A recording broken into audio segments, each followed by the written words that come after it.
Hello, in this video I'm going to show you how to know if the website you are using is really secure and that the information you might enter on this website is protected. Here I'm on wikipedia.org. When I open this website, you'll see a padlock icon here, and when I hover over it, it says verified by.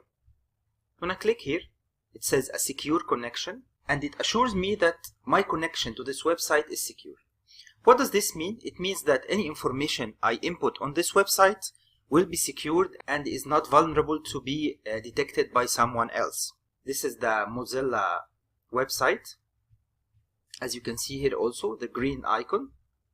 And if I'd like to know more, it says secure connection. You are securely connected to this site owned by, and here I can see the owner and verified by which company. Okay.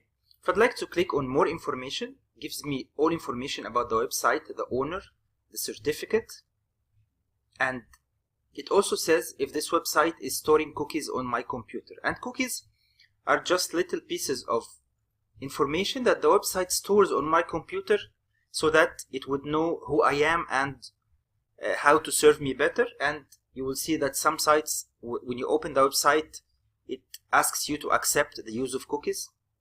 This is in most cases not a big problem. And here it gives the technical details of the security. Okay, so how do other sites that are not secure look like? You will see here there's an exclamation mark. We don't have the green lock, and it says connection is not secure. If I go for more explanation, it says your connection to this site is not private. Information you submit can be viewed by others, like passwords, messages, credit cards, etc. So now, if I'm going to input my information on this website or use it to buy something online, this is not a good choice for me to use. So whenever you're buying something online, you need to make sure you have the security icon active. Whenever you're entering your username and password on any website, you need to check this first to make sure that the information you enter is secure. I hope this little tip helps, and let's see what else we can do to ensure our online security.